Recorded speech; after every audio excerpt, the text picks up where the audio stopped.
33 ദിവസത്തെ സമരം ഒടുവിൽ ഫലം കണ്ടു. അടിമാലി ലക്ഷം വീട് മണ്ണിടിച്ചിലിൽ വീടുകൾ നഷ്ടപ്പെട്ട 18 കുടുംബങ്ങൾക്കും ധനസഹായമായി അനുവദിച്ച 10 ലക്ഷം രൂപ ഓണത്തിനു മുമ്പ് നൽകുമെന്ന് റവന്യൂ മന്ത്രി എ.പി. അനിൽകുമാർ ഉറപ്പു നൽകി.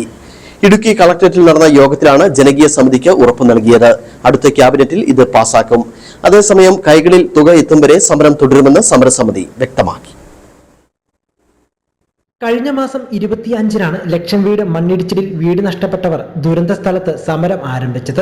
സംഭവം നടന്ന് 8 മാസം പിന്നിട്ടിട്ടും തങ്ങളുടെ പുനരധിവാസം ഉറപ്പാക്കിയില്ലെന്നാരോപിച്ചാണ് സമരത്തിന് തുടക്കമിട്ടത്.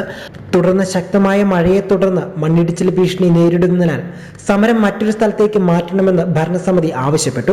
ഇതേ തുടർന്ന് സമരം അടിമാലി ഗ്രാമപഞ്ചായത്തിന് മുന്നിൽ ആരംഭിച്ചു.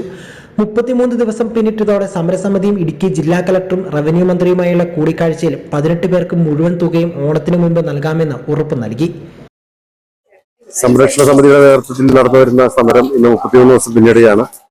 ഇന്ന് ബഹുമാനപ്പെട്ട റവന്യൂ മിനിസ്റ്റർ ശ്രീ അനിൽകുമാർ സാറിനെ ദേവളത്തിന്റെ MLA F. രാജയോടൊപ്പം പോയി കളക്ടറേറ്റ് കാണുകയും ഓണത്തിന് മുമ്പായിട്ട് നിങ്ങളുടെ കാര്യങ്ങൾ പരിഹരിച്ചു തരുമെന്നും ഉറപ്പ് നൽകിയിട്ടുണ്ട്.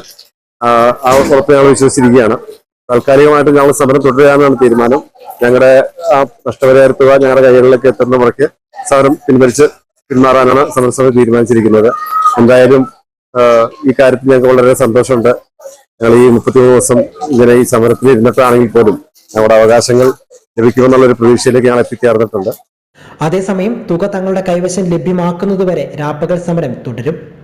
കഴിഞ്ഞ ദിവസം സമരസമിതിയുടെ നേതൃത്വത്തിൽ പട്ടിണി സമരം ആരംഭിച്ചിരുന്നു. തുടർന്ന് ദേവികുളം MLA F. രാജ ഇടപെട്ടതിനെ തുടർന്ന് പട്ടിണി സമരം അവസാനിപ്പിച്ചു. ഇതിന് പിന്നാലെയാണ് 18 കുടുംബങ്ങൾക്കും ധനസഹായം ഓണത്തിന് മുൻപ് നൽകാമെന്ന് ഉറപ്പ് നൽകിയിരിക്കുന്നത്.